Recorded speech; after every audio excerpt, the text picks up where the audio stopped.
Viewers, நம்ம இன்னைக்கு சேமியா உப்புமா தான் பார்க்க போகிறோம். இது வந்து ஸ்வீட் கிடையாது, காரம். இப்போ வந்து ஒரு பாத்திரத்தை வச்சாச்சு. பாத்திரத்தில் வந்து நமக்கு தேவையான அளவு எண்ணெய் விட்டுக்கலாம். எண்ணெய் விட்டாச்சு. எண்ணெய் கொஞ்சம் காயட்டும். காஞ்சதுக்கு பிறகு அதில் சீரகம் சேர்த்துக்கலாம்.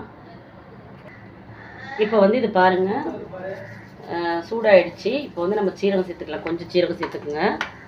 இப்போது சீரகம் சேர்த்தாச்சு. இப்போ வந்து நறுக்கி வச்சுருக்க கருவேப்பிலை, பச்சை மிளகாய், வெங்காயம் இது ஊற்றி சேர்த்துடலாம்.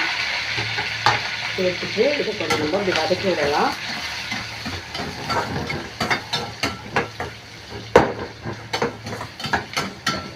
கொஞ்சம் இது வதங்கி வரட்டும். எப்பவும் போல தான் கொஞ்சம் உப்பு சேர்த்துக்கலாம்.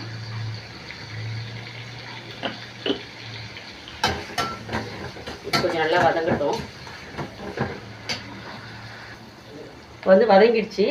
இப்போ தான் நம்ம தக்காளி சேர்த்துக்கலாம். அதில் தக்காளி சேர்த்துட்டு தக்காளி நல்லா வதங்கி வரட்டும். அது வந்து கொஞ்சம் வெயிட் பண்ணலாம். இப்போ ஒரு மூடி போட்டு மூடிடலாம்.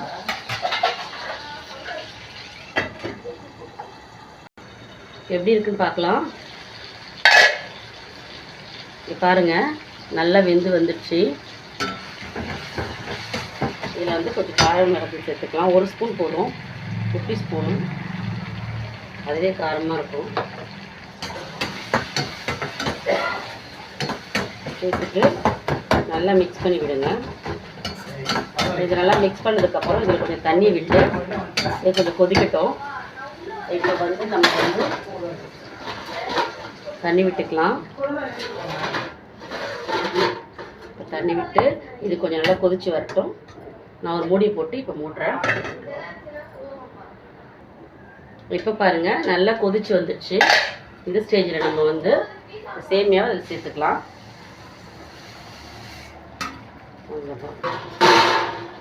இது நல்லா இப்படி ஒன்றோட ஒன்று மிக்ஸ் பண்ணி விட்டுடலாம்.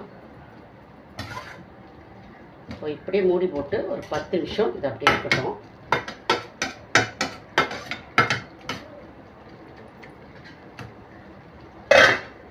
அப்புறம் ஒரு 10 நிமிஷம் கழிச்சு பார்க்கலாம். இப்போ மூடி எடுத்துகிட்டு பார்க்கலாம் எப்படி இருக்குன்னு. சூப்பராக வெந்து வந்துட்டு பாருங்கள். இப்போ பாருங்கள், சூப்பரான சுவையான சேமியா உப்புமா ரெடி ஆகிடுச்சு பாருங்கள். இது வந்து ஸ்வீட் இல்லை, இது காரம். இதுக்கு சட்னி வச்சு சாப்பிட்டா அவ்வளோ சூப்பராக இருக்கும்.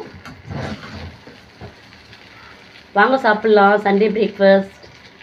இந்த வீடியோ பிடிச்சிருந்தா லைக் பண்ணுங்கள், ஷேர் பண்ணுங்கள், கமெண்ட் பண்ணுங்கள். Thank you viewers. Bye.